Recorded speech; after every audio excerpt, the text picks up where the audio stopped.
time to get the job done. So, string theory, or loosely the idea that everything in reality is made up of tiny little strings. And it's a really elegant idea as well, is string theory.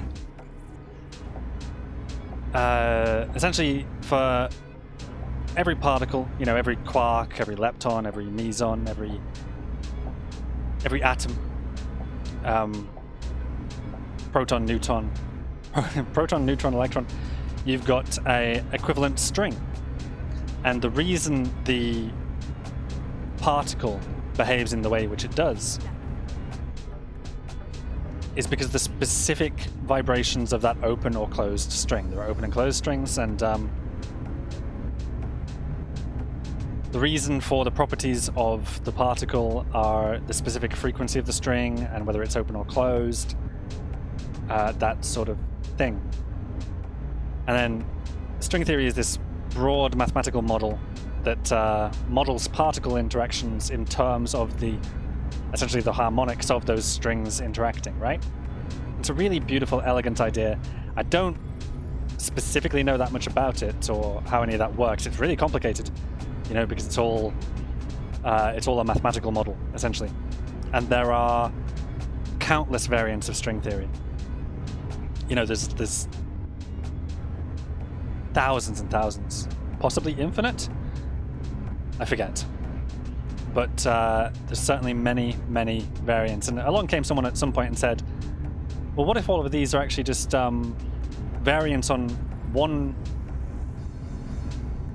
greater theory, M theory, which introduces things like brains and says space-time is this 11-dimensional construct, 10 dimensions of space and 1 of time. And you've still got the strings, but you've also got these massive brains as well. And the entire universe is on one of these brains. In fact, there's a suggestion that the Big Bang may have been caused by the collision of 2 brains. And as the 2 brains collided and, you know, passed through one another, that caused the initial conditions for the Big Bang. And all of the stuff in the universe is an emergent property of that, and it's all, you know, it's all to do with the strings from there. Excuse me. But the thing that I am most familiar with in string theory is the idea of something called a fuzzball. And to talk about fuzzballs, first we need to talk about black holes. In the theory of relativity, we get these objects in space called black holes, where the gravity of the system is so great, the mass of the object is so great that the mathematics breaks down, and we get what's known as a black hole, with an event horizon beyond which light cannot escape because the gravitational pull is too great. That's why they are black holes. They don't reflect any light, they don't give off any light, and any light that enters the event horizon is lost into the black hole, never to be seen. So they're just black voids in space. And within the black hole, our physics, the physics of Einstein's relativity theory, break down. And they no longer work, so we get something called a singularity. We get one at the beginning of time as well, from which all things, you know, emerge, a really condensed state known as the initial singularity. But a singularity isn't an object that actually exists. We talk about singularities in physics because that's where our mathematics breaks down. And what's left behind is a singularity where it appears all of the stuff in it is infinitely dense and it's infinitely heavy, and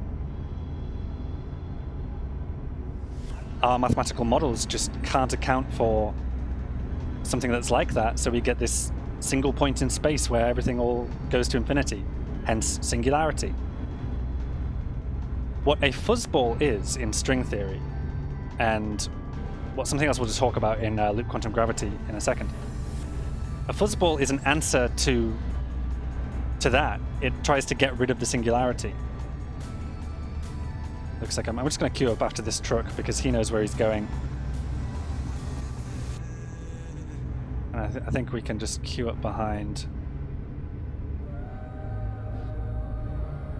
This should be fine. Oh, can we just go straight through? We can. Okay, brilliant.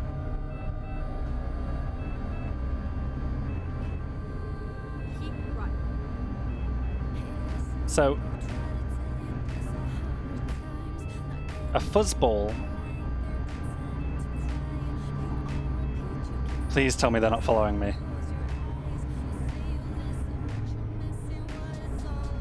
I don't know, it kind of looks like they are following me, but they've stopped their siren in any case. A fuzzball is an answer to black holes. And in loop quantum gravity, there's something called a Planck Star. And I really like the concept of Planck stars. Essentially, it's a very, very, very, very, very dense star. Like, there are all sorts of theoretical stars in our physical models of the universe. One very dense star is a neutron star. And I think a neutron star is the result of a supernova where the object wasn't quite heavy enough to form a black hole, but it was a super heavy object to begin with, and it's just, as the supernova has occurred, it's shed its outer layers and left behind this really dense star made of neutron matter, which is just free neutrons. They're not part of any atoms. They're not, combined with protons to make atoms, atomic nuclei. They're just neutrons, and they're really, really dense, and this neutron star is really, really dense. And there's another concept which is purely theoretical, called a Quark Star, which is even more dense and made of quark matter. And the idea is it's so dense and so hot that the actual material that would have made, protons and neutrons has broken down even further, and it's just sort of free-flowing quarks. They don't have enough space because it's so dense. They don't have enough space to condense into actual bosons. Is that right? So you get this Quark Star. Now, a Planck Star is that concept sort of taken to the extreme. And even the quarks are broken down within a Planck Star because it's so hot and so dense that even the quarks cannot form. We should talk about the beginning of the universe as well. At the beginning of the universe, you've got the initial singularity followed by this really, really hot, dense state at the beginning of time, where you've got a quark gluon plasma, and no larger particles have formed. No protons or neutrons, no bosons. Can I go this way? Yeah, I can go this way.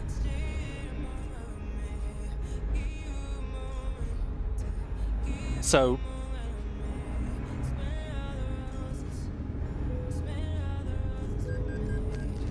that Quark Star is sort of similar to this initial state at the beginning of the universe, which is like a quark gluon plasma, right? It's it's pre the matter that we know of today. It's the stuff matter's made of. It's just so hot and so dense in that time period that that matter can't form yet. And the physical forces haven't separated yet. You don't have weak symmetry breaking or electromagnetic symmetry breaking.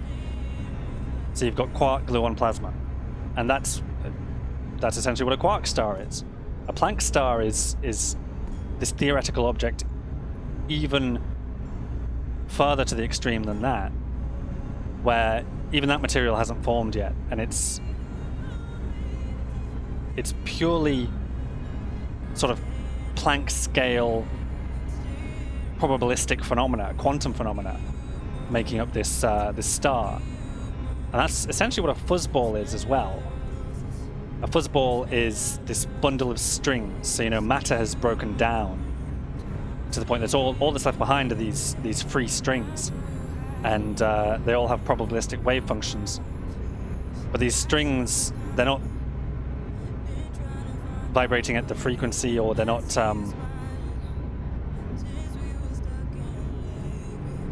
they're bundled so tightly together that they don't form matter. Instead, they've got the strings. So I think of those concepts as fairly similar: the fuzzball from string theory and the Planck star from quantum loop gravity. I think, wow, that's really fascinating. But that is genuinely all I know about string theory. How it relates to... Can I get into this lane? I would love to. Whoops. I'm going to anyway.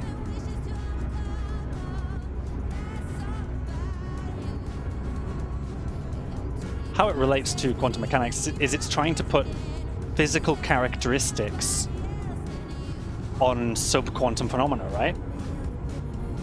Because we talk about the quantum scale and things below the microscopic scale, but things below the atomic scale even, where things behave more quantum-like and things are really weird. And the scale of these strings is less even than that, where the probabilities that we know of from quantum mechanics are described by these strings, or by the whatever phenomena makes up loop quantum gravity.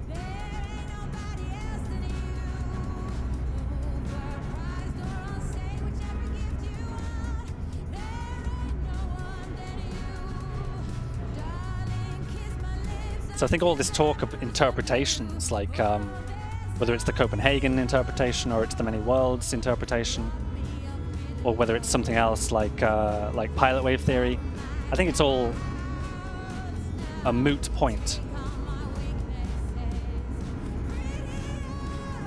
Because none of these interpretations actually offer any kind of consistency or you know, connection that makes them work with relativity. And that's the real issue, is that quantum mechanics and relativity are so very different. They both describe reality really well, but at completely different scales. And they're not easily reconciled, which is where things like string theory and loop quantum gravity come in. They attempt to reconcile the two theories. So in the terms of very massive objects like black holes, where relativity describes them to a point, literally to a point, a singularity. And quantum mechanics fails to describe the gravitational effects of that large object.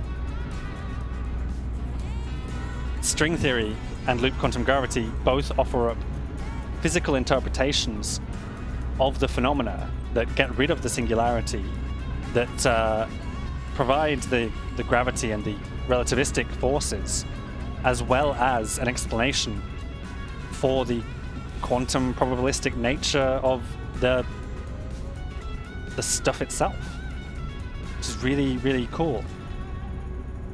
The problem is they're both very different theories, and there's nothing to indicate either one is true.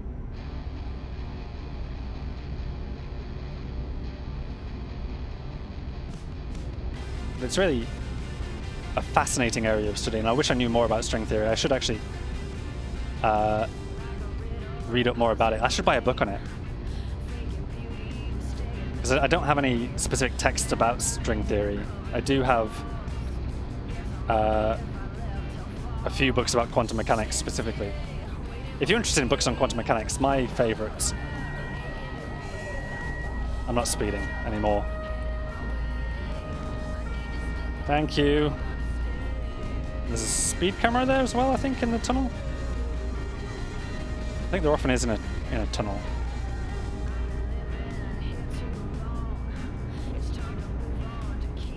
I probably don't want to be in this lane, do I?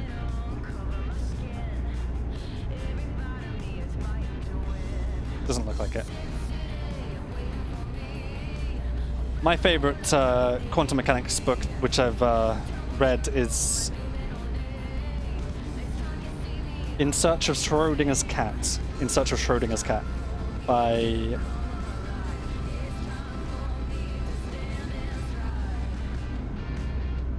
let me see if I can find it. Nope. Okay. Oh no, wait, there it is. Yeah, I was going to say John Gribben. John Gribben, yeah. It's actually not In Search of Schrodinger's Cat I'm looking at. I'm looking at his sequel, which is called Schrodinger's Kittens. Schrodinger's Cat is the thought experiment we talked about a couple of episodes back.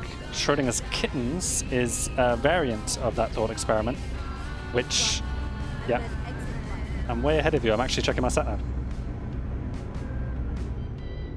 Schrodinger's Kittens is a variant of that thought experiment dealing with non-locality. Which way? This way. Yeah, this way. I was missing a voice notification for that one, I think.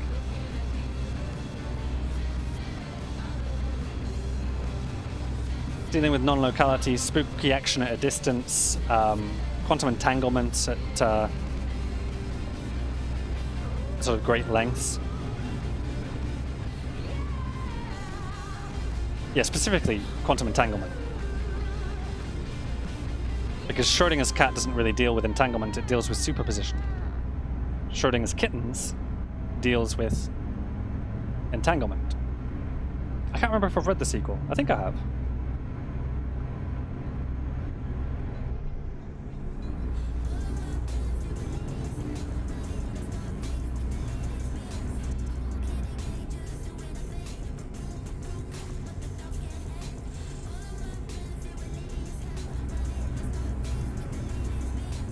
I like string theory as an idea. This idea that, you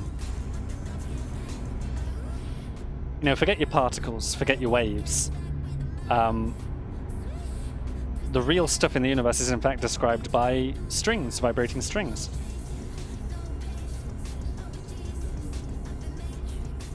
The one bit of skepticism I have about string theory is... Keep right, and then exit right. I forget it specifically. I think it has to do with background independence, or... Exit right. Yeah, because string theory isn't background independent. It's background dependent. It requires a specific background, whereas in loop quantum gravity and other theories, the background is emergent. You know, the space-time itself is emergent, whereas string theory requires a certain geometric plane, so to speak. I think, you know, I'm not a physicist, so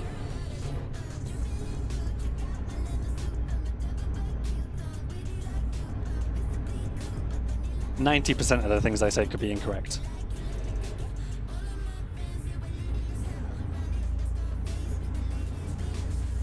Well, that's the state of physics, is it's looking for the connective tissue between quantum mechanics. Well, that's the state of theoretical physics. It's looking for the connective tissue between quantum mechanics and relativity.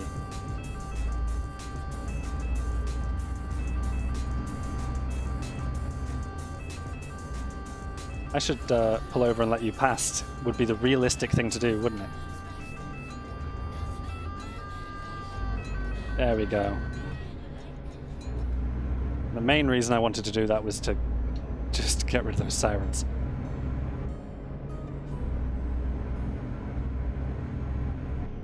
So the state of theoretical physics is coming up with theory .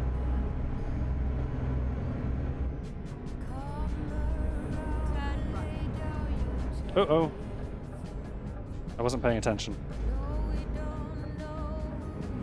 To connect quantum mechanics and relativity, and string theory is a strong contender, but so is loop quantum gravity. And there's no experimental means to differentiate the two or explore that. This will probably either never happen or be hundreds of years from now. Because we really are This is where it ends. describing something well beyond what we are technologically capable of observing.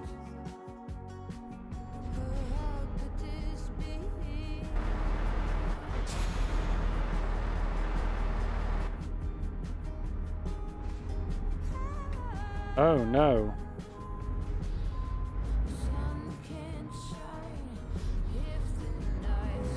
Get a speed up, and I think we just had the wheel stuck on the speed bump back there.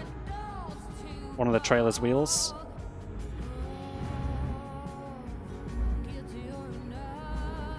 I like this parking job. It looks like it's going to be nice and easy. I think it'd be a bit more difficult if we had a European cab.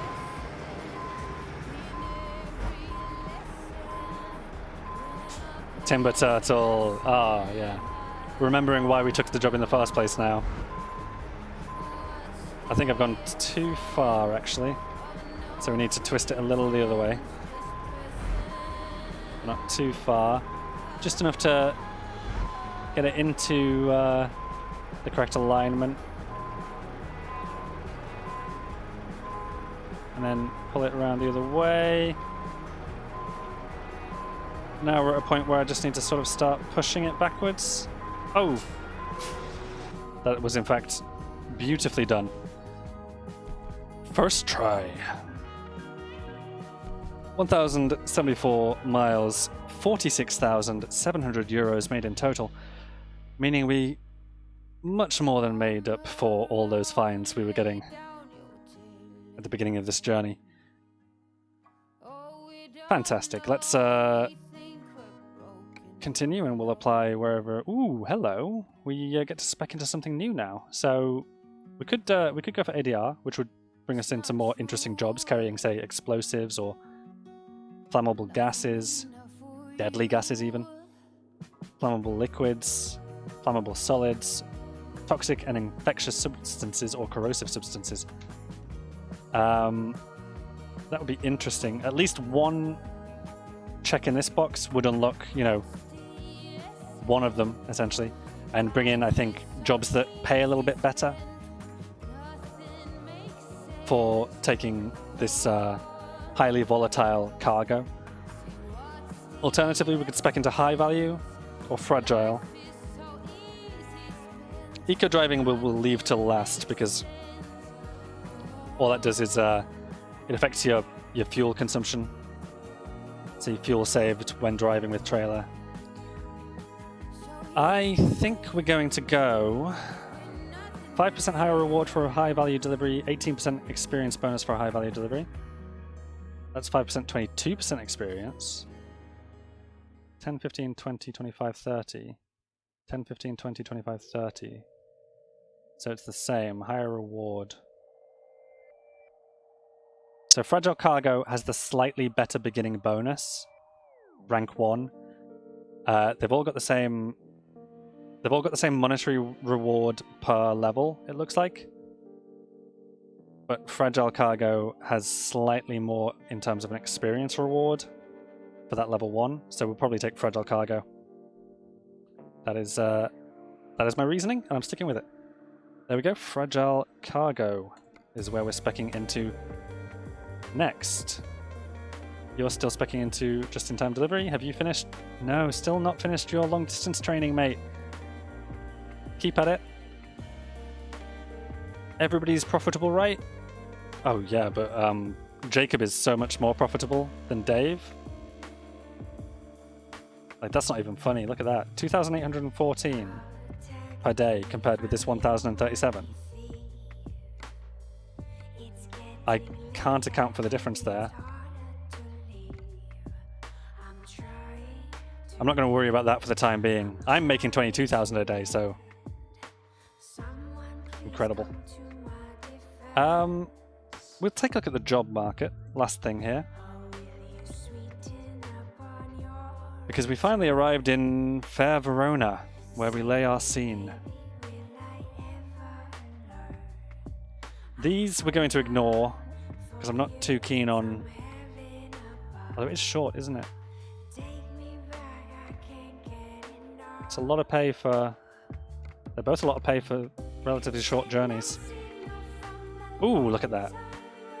Ooh, that would take us into the Middle East, finally. As with that...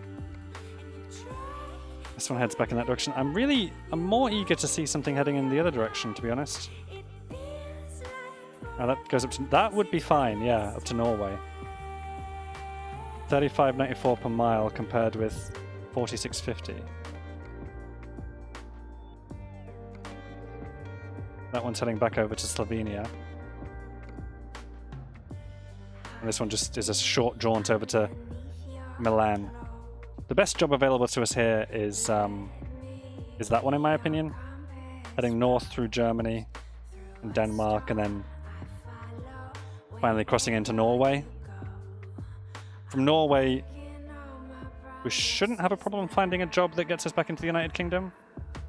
I don't think. Unless distance is the issue, and we're only finding particularly long jobs now.